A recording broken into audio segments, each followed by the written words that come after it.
Bonjour à tous, bonjour Bonjour Nisrine. Maëlle. N'hésitez pas à nous mettre des petits likes ou nous dire dans le chat si vous nous voyez bien et si vous nous entendez bien, pour qu'on puisse commencer. Des petits likes, des petits pouces, ouais, c'est ça, je crois qu'il y a des petits pouces normalement, que je vois apparaître à chaque fois. Yes, parfait, Ah merci oui, tu as Amélie, l'air de nous entendre. c'est tout bon. Eh bien enchanté, on se retrouve aujourd'hui pour le live du jeudi à 13h. Tous les jeudis à 13h, on a un live qui se découpe en deux parties. Première partie dans laquelle c'est cette fois-ci Nisrine, pardon, j'ai fait dire la mère, qui présente l'entreprise Faro. Et ensuite, je prendrai la main pour vous présenter la plateforme Faro directement. Je suis du coup Maëla, compte exécutif chez Faro, donc je m'occupe de présenter la plateforme en démonstration pendant les lives et aussi d'accompagner les personnes qui sont en essai chez nous. Et je te laisse la main, Nisrine, pour la suite. Donc pour me présenter rapidement, donc moi je suis Nesrine comme l'a dit Maëlle. Je m'occupe, de la partie, création de contenu, notamment, des articles SEO. Donc c'est moi qui crée et optimise les articles SEO, dans le but d'améliorer notre visibilité, sur les moteurs de recherche et notamment sur les LLM. Donc on va pouvoir, débuter, la présentation. Donc pour vous présenter Faro en quelques chiffres, donc c'est une entreprise, qui a été créée en 2020. En France par 3 associés, donc Ahmed, Bruno et Alexis que vous pouvez voir, sur la photo de droite. Donc c'est une entreprise qui est basée sur Paris et qui comprend actuellement une quinzaine de collaborateurs. Actuellement, nous avons plus de 1 000 clients et en 2022, nous avons, levé plus de 500 000 € pour financer notre croissance. Faro est une plateforme de prospection B2B qui va vous permettre de cibler vos prospects et d'alimenter vos campagnes outbound. Donc concrètement, sur Faro, vous allez pouvoir réaliser des ciblages d'entreprises, de prospects, de créer vos listes et de les exporter vers vos outils. Donc notre mission, elle est simple, en fait, elle vous consiste à vous débarrasser des tâches fastidieuses et répétitives de la construction de données pour vous donner, pour que vous puissiez vous concentrer sur la qualité de vos campagnes. Donc actuellement, nous accompagnons plus de 1 000 sociétés clientes, donc de tout secteur, donc que ce soit des grandes entreprises, des petites entreprises, des startups. On accompagne, enfin toute personne qui souhaite se lancer, dans la prospection peut utiliser Faro. Donc au sujet de la donnée, on vous a mis un exemple pour que vous puissiez comprendre au mieux le fonctionnement. Donc je vais cibler et enrichir avec les coordonnées, les DRH des sociétés de logiciels, de moins de 50 personnes qui recrutent des développeurs. Donc c'est un exemple de ciblage que vous pouvez réaliser sur Faro. Mais aujourd'hui, je vais vous présenter comment le réaliser en utilisant d'autres outils et en configurant pas mal d'outils de scrapping notamment. Donc ça nécessite pas mal de contraintes.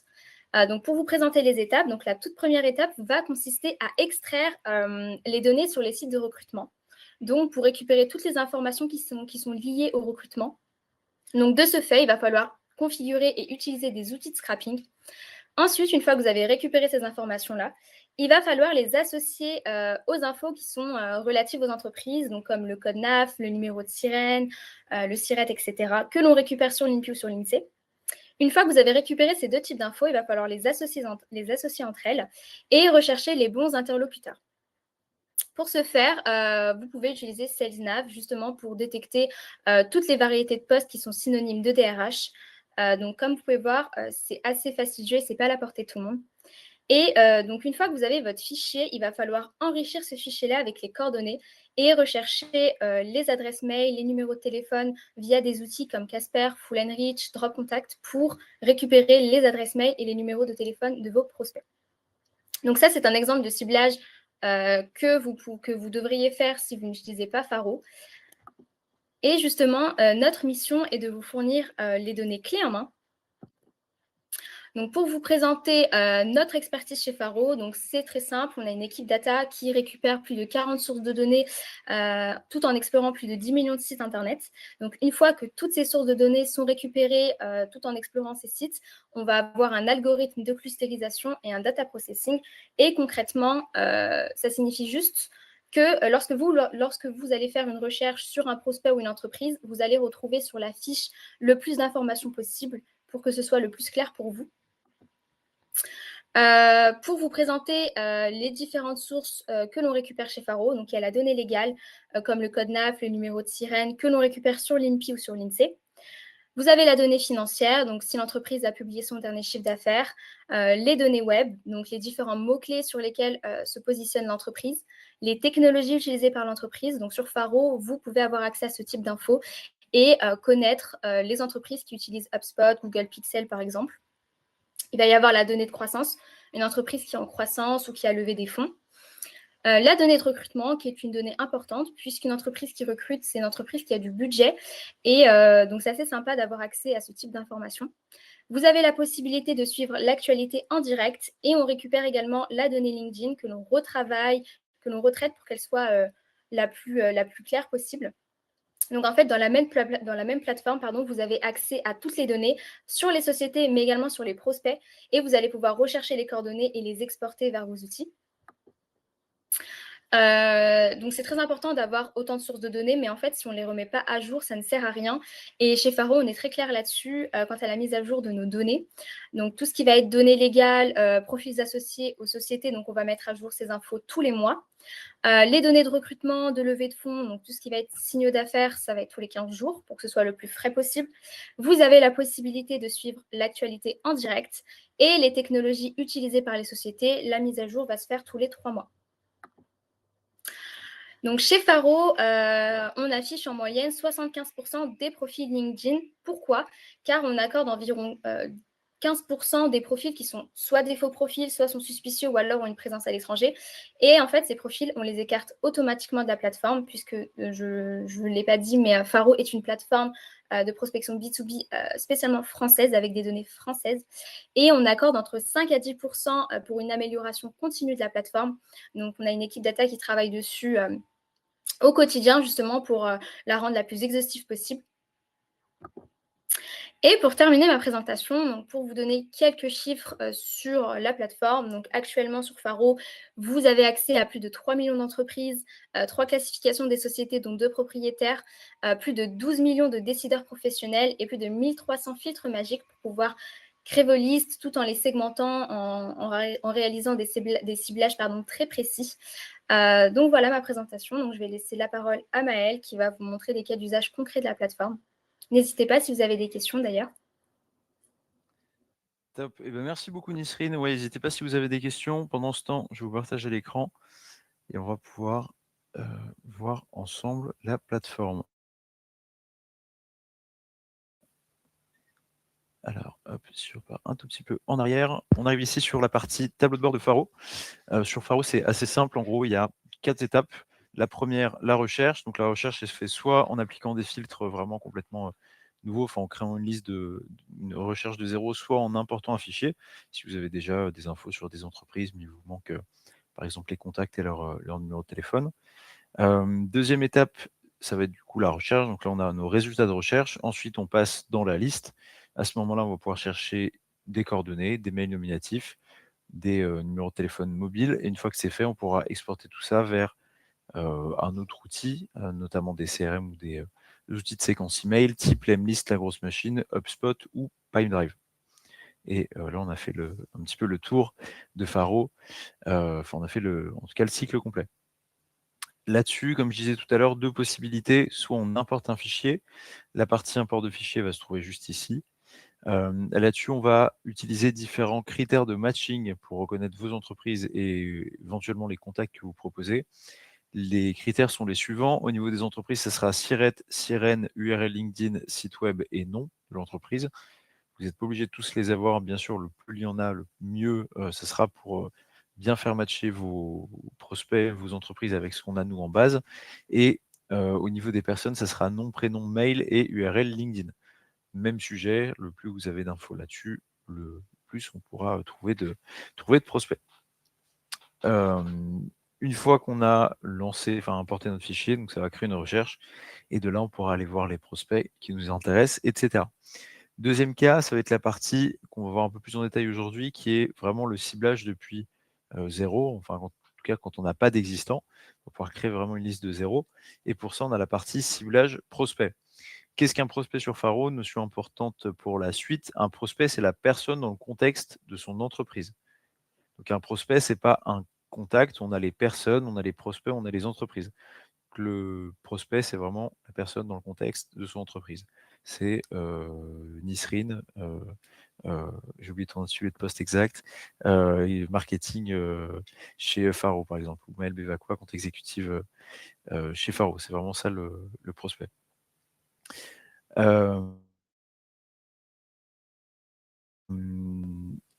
De là, on va pouvoir créer une recherche. Donc là, je vais faire un ciblage prospect. Donc, je vais aller cibler aujourd'hui les équipes marketing, plus particulièrement les équipes grosses et acquisition.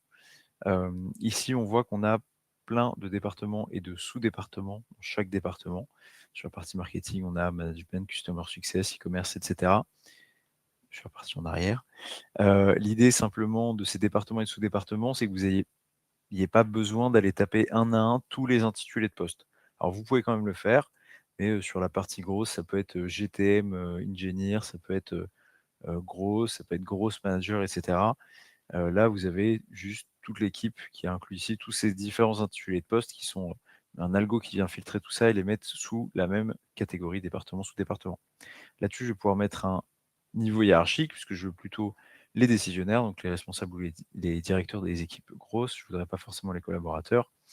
Et de là, je pourrais appliquer des filtres magiques, donc sur le genre, la tranche d'âge, la mise à jour du profil, l'activité récente, l'ancienneté de l'entreprise dans le poste actuel, ou s'il y a eu un changement de poste récent au sein de l'entreprise ou en dehors de l'entreprise. Et enfin, les établissements de formation, si on veut cibler uniquement les grosses qui ont fait une école d'ingé, de commerce, etc., etc. Là, je vais pouvoir valider, ça sera tout pour la partie personne. Là, je vais pouvoir aller sur le ciblage des entreprises. Cette fois-ci, je vais vouloir cibler tout ce qui est plutôt start-up, donc plutôt des SaaS. Ici, on voit qu'il y a plusieurs classifications. Le code NAF, qui est simplement, je pense que vous êtes tous à l'aise avec ici, le code qui est déclaré par les entreprises à l'État. Ce code, il est intéressant pour tout ce qui est tradi, industriel, restauration, hôtellerie, BTP, etc. Néanmoins, il a des cas un petit peu limitants, comme c'est le cas par exemple pour notre code NAF, qui est celui de la programmation informatique, qui regroupe les boîtes de conseil en informatique et les boîtes qui créent des logiciels. Là, je vais vouloir cibler uniquement les boîtes qui font des logiciels, je ne veux pas les boîtes de conseil. Dans ce cas-là, il ne faudra pas passer par le code NAF, mais plutôt par un thème ou une activité, et même un filtre magique juste après. Et là, je vais utiliser l'activité qui est purement ce que fait l'entreprise, c'est un petit peu comme un sous-code NAF, développement de logiciel. Il y aura aussi un thème, qui est le thème qui est un produit ou service proposé par l'entreprise. Et ensuite, on va voir des filtres magiques. Là, encore une fois, ça va être des signaux plus avancés pour permettre de cibler les entreprises, pas seulement les bonnes entreprises, mais aussi au bon moment. Donc là, il y en a sur la commercialisation, et il y en a un qui va m'intéresser particulièrement, c'est le filtre SaaS, que je vais mettre en ou, soit une boîte qui crée un logiciel, soit SaaS. A priori, les deux, dans la plupart des cas, les deux vont ensemble. On en a bien d'autres sur le luxe made in France, les données financières, les ratios financiers, les données légales, la partie croissance que je vais d'ailleurs utiliser. Ce qu'on appelle croissance, c'est un regroupement de 3 types de données: augmentation du chiffre d'affaires, du nombre de collaborateurs ou du capital. Donc on peut sélectionner le détail d'une de ces propositions, juste ici, ou alors simplement prendre en croissance qui recoupe tout simplement tout ça. Ensuite, on aura la partie effectif, donc sur la croissance sur une équipe en particulier ou un effectif minimal par département. La présence web et digitale des prospects sur les réseaux sociaux, classement de trafic des sites web, applications, les recrutements par poste, par plateforme et ouvert, et les technos qui sont visibles en front. Okay, on ne parle pas des technos en back, on parle des technos en front. Là, c'est bon, je vais pouvoir valider. J'ai à peu près tout en termes de filtres. Ici, je vais pouvoir ajouter, je ne le ferai pas aujourd'hui, mais ajouter une taille d'entreprise, donc avec les effectifs France de 1 à 2 jusqu'à 10 000 et plus. On aura aussi les effectifs groupes qui sont basés sur le LinkedIn, les effectifs LinkedIn, les tranches de chiffre d'affaires et le nombre d'établissements. Vraiment assez vaste là en termes de taille, ce que vous pouvez cibler. Enfin, la partie ville, codes postaux, département. Là, on peut taper du coup une ville, un code postal. Si je mets Paris, alors pour Paris, Lyon, Marseille, on aura tous les arrondissements. On peut mettre un rayons autour. On peut cibler le lieu de travail du salarié ou le siège de l'entreprise et inclure ou exclure. Exemple, je prends toute l'Île-de-France, mais je veux enlever Paris. On met Paris en exclusion et on met Île-de-France par-dessus. Et voilà dessus. Et les petits filtres de prospection, on en parlera juste après. Alors, je vais lancer ma recherche. N'hésitez pas si vous avez des questions ou des réactions, même de manière générale, sur cette première partie qui est le lancement de la recherche. Alors là, j'ai 715 prospects. J'en voulais un petit peu moins, c'est un petit peu trop gros quand même. J'aime bien faire des listes avec maximum 300, 300 personnes dedans. On va peut-être faire entre 50 et 200. Yes, pile 205. Parfait. Ici, on a donc notre liste de responsables directeurs de la partie marketing, de boîtes entre 550 à 200 sur des SaaS qui sont en croissance. Sur cette recherche, on voit à gauche des personnes, à droite des entreprises. Si je clique sur le nom d'entreprise, on va voir ici la croissance. Donc là, il y a une croissance parce qu'il y a une belle augmentation du chiffre d'affaires.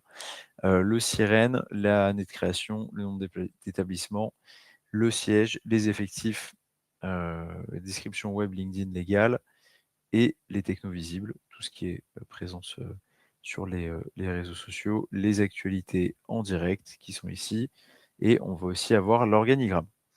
L'organigramme, il est plutôt utilisé par nos clients qui sont, qui adressent des grands comptes. Alors là, ils sont 120, c'est peut-être un petit peu léger, mais l'idée, c'est quand on a des grands comptes plutôt autour de 500 et plus, on a besoin d'aller comprendre de manière assez fine la cartographie. On a besoin parfois d'aller échanger avec des personnes dans plusieurs services, ou alors au sein du même service, mais plusieurs personnes au sein du même service aussi. Donc c'est assez complexe et c'est extrêmement chronophage, si vous êtes sur LinkedIn, d'aller chercher toutes les bonnes personnes là-dessus.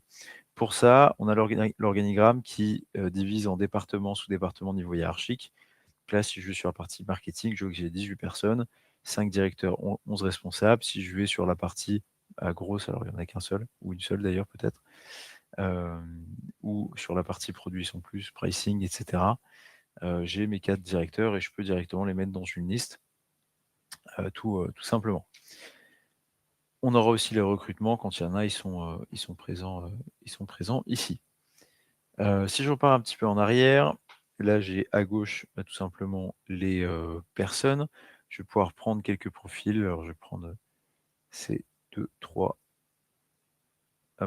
profils là et je vais les mettre dans une liste. L'idée de la mise en liste, comme je l'ai dit, aller chercher le numéro de téléphone, l'email selon votre cas d'usage et ensuite l'exporter vers l'outil qui vient après.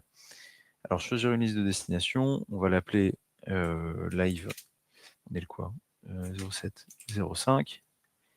Bien sûr, ne faites pas ça. Mettez les intitulés de poste des personnes qui seraient dedans. Suivant, ajouter les prospects à une liste. OK. Si je vais sur ma prospection, mes listes, live 075, j'ai mes 2 profils. Ici, ce que je vais pouvoir faire, c'est chercher les emails. Alors, je crois que j'en avais pris il me semble en avoir pris un troisième, il était dans une autre liste. Je vais pouvoir chercher les emails. Pour la partie mail, ça ne coûtera pas de crédit supplémentaire. Pardon, le crédit est utilisé au moment de la mise en liste.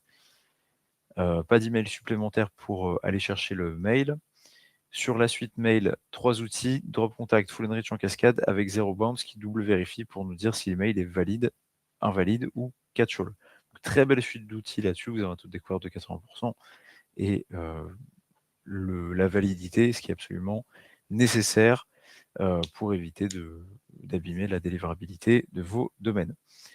Ce sont à chaque fois des requêtes qui sont faites en direct chez nos fournisseurs Drop Contact, Full Enrich et Zero Bounce. Donc ça peut prendre parfois un petit peu de temps, mais c'est vraiment l'assurance d'avoir des données qui sont fraîches. C'est vraiment la dernière donnée qu'on a chez Drop Contact ou Full Enrich selon les cas. Une fois que c'est fait, on peut cliquer sur tout sélectionner et exporter notre liste. Et de là, plusieurs possibles. Alors, pardon, on a la partie numéro de téléphone. On voit que les 2 mails sont trouvés et sont en vert, donc ils sont en vert, donc ils sont validés.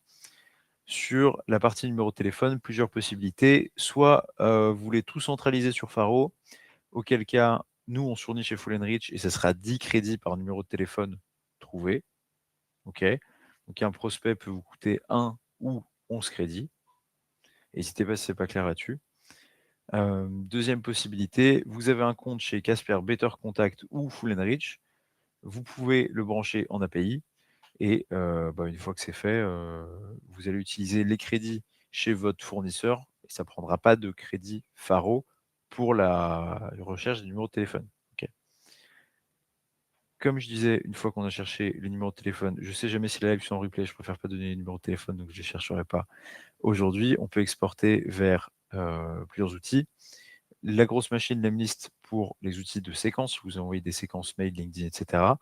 HubSpot ou Pipedrive pour les CRM. Et enfin, CSV si vous travaillez sur Excel ou Webhook si vous avez un autre outil qui n'est pas un de ceux qui ont été cités et vous voulez quand même créer une automatisation vers cet outil pour gagner du temps.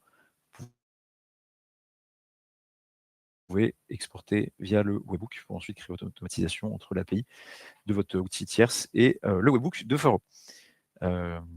N'hésitez pas si vous avez des questions là-dessus aussi. On va passer à un moment un tout petit peu plus technique qui vont être les intégrations. Ok, pas de questions. On va revenir, comme je disais tout à l'heure, sur les filtres de prospection. Les intégrations dont j'ai parlé juste avant, elles permettent plusieurs choses, elles ont plusieurs avantages. La première, exporter les listes en un clic, donc pas besoin de passer par un CSV. La deuxième, ne pas se faire de doublons, parce qu'on va reconnaître ce qui est présent dans le CRM ou outil connecté. Et enfin, deux dernières choses qui sont la mise à jour du CRM. Comme on va pouvoir reconnaître, on va aussi pouvoir faire de la mise à jour. Et dernier cas, c'est la réactivation, pouvoir réactiver des prospects dans votre HubSpot, pouvoir recibler en fait à l'intérieur de votre HubSpot, Pipedrive, etc. Enfin non pas etc. HubSpot ou Pipedrive d'ailleurs, pour réadresser plutôt des prospects qui sont intéressants pour vous, sur lesquels serait peut-être un meilleur moment pour aller les reprospecter. Pour ça, on voit qu'on a plusieurs types de filtres. Si je prends Pipedrive, alors ça va être exactement les mêmes filtres sur Pipedrive et HubSpot. Je vais avoir des filtres dans Pipedrive ou pas dans Pipedrive. Premier cas, je veux créer une liste avec tout ce qui n'est pas dans mon Pipedrive, comme ça je ne me fais aucun doublon. Deuxième cas, je veux aller regarder ce qu'il y a à l'intérieur de mon Pipedrive, si tu veux que je sélectionne. Ensuite, ce qui est dans un deal Pipedrive ou pas dans un deal Pipedrive. Ce qui est dans un deal, on a Pipedrive et HubSpot, on a les statuts, on a les pipelines, on a les étapes. Et donc, et là, l'idée, c'est plutôt la partie réactivation, de se dire, je vais aller chercher tous les deals perdus et je vais regarder maintenant sur tous ces deals perdus s'il n'y a pas des boîtes qui seraient en levée de fonds, s'il n'y a pas des boîtes qui auraient une croissance de chiffre d'affaires, s'il n'y a pas des responsables marketing qui ont changé de poste récemment, etc., etc. Vous avez compris, l'idée là-dessus, c'est d'aller chercher un signal qui nous ferait dire que c'est le moment pour aller réattaquer notre prospect. C'est vraiment la réactivation. Autre cas, ça va être la partie mise à jour des prospects, je vous le détaille juste après. J'ai mis pas dans Pipedrive, c'était l'inverse qu'il fallait faire. Je vais regarder tout ce qui est dans mon Pipedrive. Ok, dites-le si vous ne suivez pas, parce que je sais que c'est un peu technique. En plus, si vous n'avez pas forcément d'HubSpot ou Pipedrive, ça peut peut-être vous paraître un tout petit peu flou. Donc vraiment, n'hésitez pas. Là, on a notre résultat de recherche. Donc là, j'ai cherché tout ce qui était présent sur mon Pipedrive. Tous mes prospects, ok, je reviens à la notion de prospect. Le prospect est la personne dans le contexte de son entreprise. On voit que notre cher Vincent Taroube, ici présent, est bien dans Pipedrive. Ok, il n'y a pas de deal en cours. Quand il y a un deal, on a les dates, et, la pipeline et l'étape dans laquelle il est. Mais là, j'ai bien Vincent Taroube qui a été reconnu par nom et ID Faro. J'ai bien aussi Thalès Ingénieux qui est présent sur HubSpot, Pipedrive et Faro, bien sûr, donc plusieurs listes, qui a été reconnu cette fois-ci par LinkedIn, ID Faro et aussi son nom. Ok.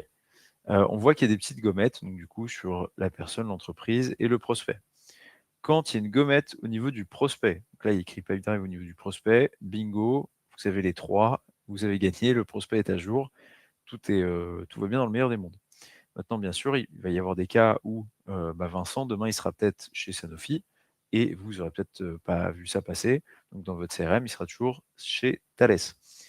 Si vous lancez une recherche et vous voyez que Vincent, maintenant, il est chez Sanofi, vous allez pouvoir le mettre dans une liste, éventuellement enrichir ses coordonnées, puisque ça serait des nouvelles coordonnées sûrement de numéro de téléphone et d'email, et l'exporter.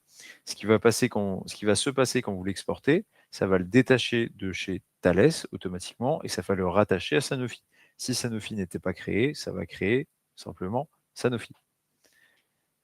Voilà pour la partie mise à jour. On peut aussi mettre à jour son CRM sur Faro pour vraiment donner de la valeur à ce qui est déjà présent. Ok, n'hésitez pas s'il y a des questions aussi là-dessus. Les intégrations peuvent paraître parfois un petit peu simples, mais quand on est les mains dedans, on peut vite se rendre compte de certaines subtilités. Donc n'hésitez pas. Ok, on a fait le tour là-dessus. Il nous reste peut-être 2-3 fonctionnalités supplémentaires à vous présenter. On va voir la partie visite web. Donc on vous donne un morceau de code, qui est celui-là, que vous pouvez copier-coller sur le header de votre site web.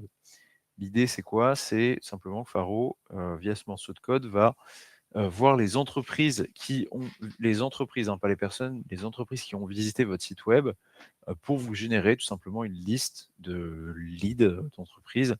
Ça vous génère un rapport. Donc il y a des limites, je crois sur le premier plan, c'est à 10 entreprises par semaine. Le deuxième, c'est 20 entreprises maximum par semaine. Et de là, vous avez votre rapport qui est créé toutes les semaines et vous pouvez aller checker les profils qui vous intéressent au sein de ces entreprises, les appeler, leur envoyer un email, etc. etc. On va aussi avoir la partie lookalike. Alors ça, c'est une fonctionnalité qui est très très utilisée par nos clients qui ciblent de manière assez large, qui ont un produit ou un service qui peut être adapté à beaucoup d'entreprises. Le problème qu'on peut avoir dans ce cas-là, c'est qu'on ne sait pas forcément par où commencer et bien sûr tous les clients ne se valent pas en termes de LTV, enfin financièrement, et on a envie de prendre notre client idéal et de prendre que le même, et donc pour ça on a créé la fonctionnalité de lookalike.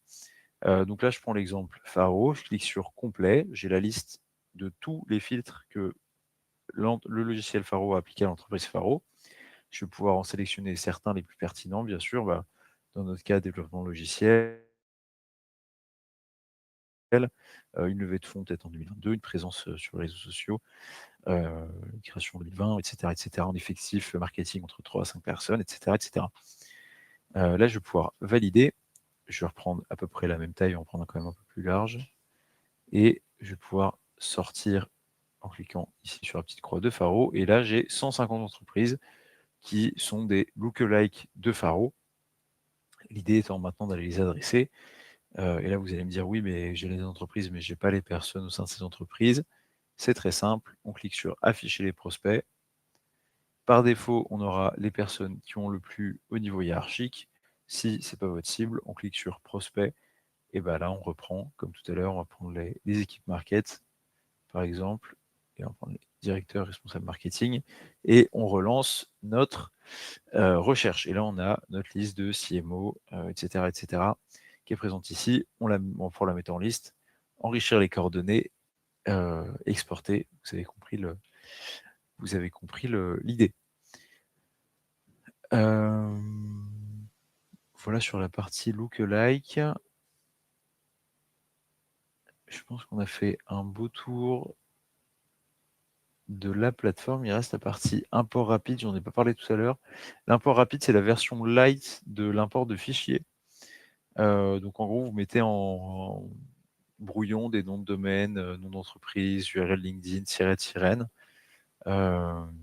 avec un maximum de 500, et ça va créer une recherche directement sur la plateforme. Là-dessus, on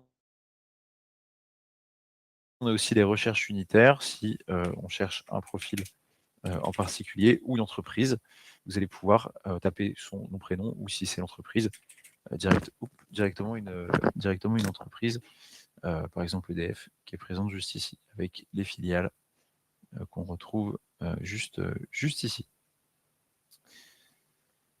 Si je vous laisse quelques une petite minute pour les questions. Après, je vais passer à la partie tarification et essai. Donc, n'hésitez pas si vous avez des questions purement sur la plateforme. C'est maintenant.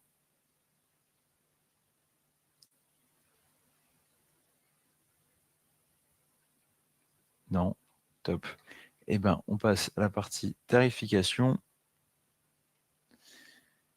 Alors, pour la partie tarification, 3 types d'engagement. Un engagement mensuel, un engagement trimestriel, un engagement annuel. Les différences, on est à chaque fois sur des abonnements à tacite reconduction qui se reconduisent de manière automatique. Pardon. Le mensuel, vous êtes rechargé à date d'achat de vos crédits. Je viens au crédit juste après, tous les mois. Sur la partie, le plan trimestriel, vous recevez tous vos crédits du trimestre d'un coup et vous payez en une fois. Pour le plan 1000 crédits, pour un utilisateur, ce sera à 119 € x 3 et vous recevez vos 3000 crédits d'un coup. OK. Et enfin, le plan annuel, le plus avantageux, vous avez 25% dessus. Vous recevez tous vos crédits d'un coup. Pour le 1000 sur l'année, ce sera 12 000 crédits, 1000 x 12 et 105 € aussi x 12 à payer en une fois. Tout se fait en carte bancaire depuis la plateforme, qui est très, très, très simple. Là-dessus, 3 types de plans différents. On a les plans essentiels, avancés, personnalisés. Les plans personnalisés qui sont pour les entreprises qui ont des gros volumes de prospects adressés, qui sont aussi ou des agences de prospection, les deux se rejoignent, ou qui ont un minimum de 5 utilisateurs. Alors ça dépend des cas, ça reste à voir, ça, il faut voir, prendre une démonstration avec moi directement si vous pensez que c'est votre cas. Pour le reste, on va voir les plans essentiels et avancés. Ces plans essentiels et avancés, donc on peut modifier le nombre d'utilisateurs de 1 à 10 de la même manière. On peut ajuster le nombre de crédits, donc 1000 ou 2000 sur le plan essentiel, on peut monter à 4000 sur le plan avancé. Quelles sont donc les différences sur le plan essentiel et avancé? Il y en a plusieurs. Le nombre de recherches. Une recherche étant toute action qui donne un résultat de prospect sur la plateforme, première chose. Et deuxième chose, ça va être le nombre d'objets CRM et campagnes reconnus. C'est-à-dire, quand vous branchez un HubSpot, Lemlist, la grosse machine ou PipeDrive, Faro va reconnaître, va synchroniser ce qui se passe dans cet outil avec Faro, tout simplement.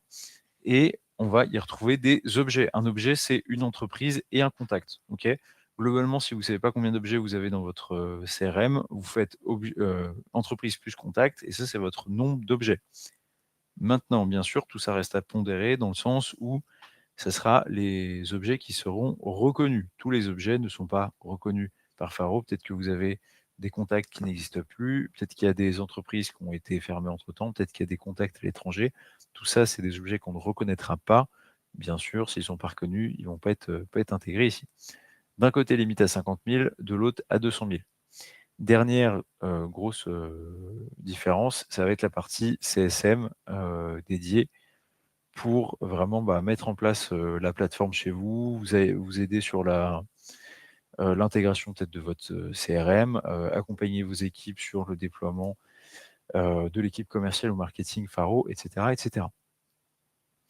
Voilà ici pour les différences. Là-dessus, on peut ajuster, j'ai déjà dit, le nombre d'utilisateurs et on peut aussi ajouter des packs de crédit si besoin, si au cours de l'année, vous avez un volume qui était un petit peu trop restreint de packs de crédit. Vous pouvez prendre des packs de 500 à 10 000 crédits. Encore une fois, tout se fait en carte bancaire depuis la plateforme. Pouvez-vous détailler les limites recherche par mois? Oui, sur le plan essentiel, il y a 500 recherches par mois par utilisateur. D'ailleurs, quand on augmente le nombre d'utilisateurs, ça n'augmente pas les crédits. Les crédits sont toujours au niveau compte. Par contre, les recherches, ça sera 500 recherches sur le plan essentiel, par exemple, par mois par utilisateur. Une recherche, Kevin, c'est typiquement, si je repars un petit peu en arrière sur la plateforme, quand j'ai fait, donc là, j'ai mis les affiliate marketing responsable directeur, j'ai lancé une recherche. Maintenant, si j'ajoute Paris, par exemple, je valide, on voit que la plateforme tourne, ça m'affiche des nouveaux prospects, ça m'a décompté une recherche. Je vais ensuite sur l'organigramme de Mobility Work, ça va me décompter une recherche. Ça peut faire un peu peur comme ça, en termes de niveau de recherche. Pour vous donner un peu de visibilité, moi qui fais 4 à 5, non peut-être pas 5, j'abuse, mais 4 démonstrations de la plateforme par jour, j'utilise à peu près 1000 recherches par mois.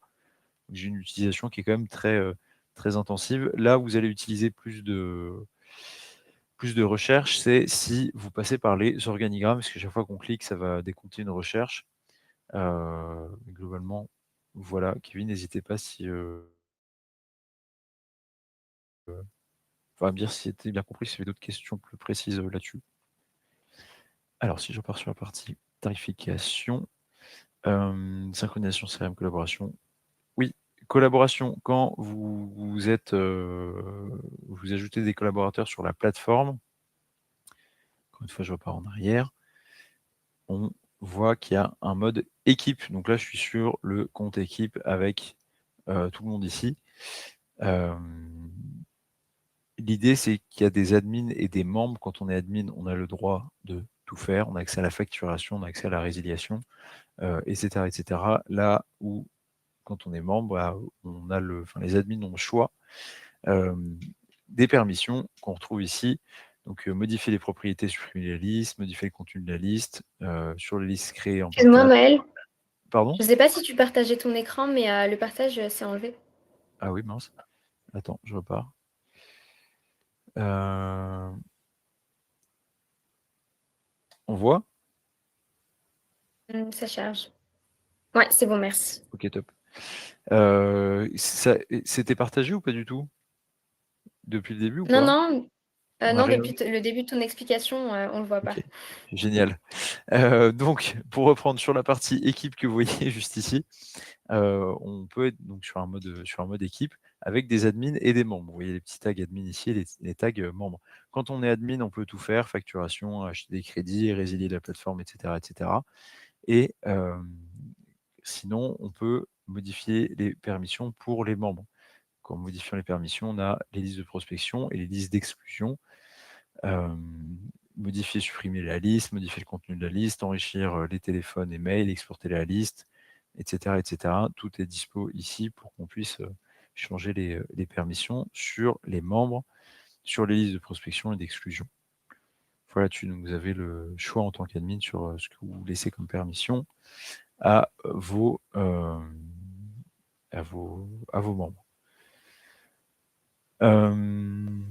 Est-ce qu'il y a des questions là-dessus? Lien pour lancer l'essai, ouais, top. On propose des essais de 14 jours avec 100 crédits offerts, sur lesquels vous pouvez être jusqu'à 3 personnes en même temps. Donc 3 personnes pour le test.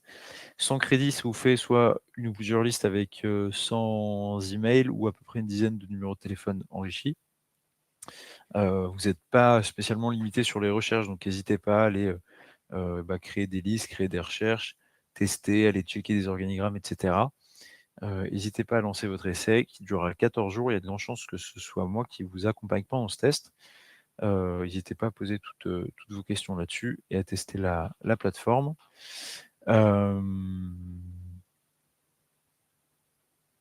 Et voilà, je pense qu'on a fait le tour. Je vous laisse poser vos dernières questions, s'il y en a. Sinon, on va pouvoir se laisser. Bah, je pense qu'il n'y a pas de questions. Ouais, j'ai l'impression qu'il n'y a pas de questions. Bon, j'espère que ça aurait été clair pour vous. Vous avez, bien aimé le live, ça a répondu à vos interrogations. Si jamais vous avez des questions supplémentaires, envoyez-moi un email, maël@faro.com ou un petit message sur LinkedIn, Maël Bevacqua sur LinkedIn. Et on a fait le tour. Bah, je vous remercie à tous. Et du coup, je souhaite de passer une Merci. bonne journée, éventuellement, et bon appétit. Bonne journée. Bonne journée.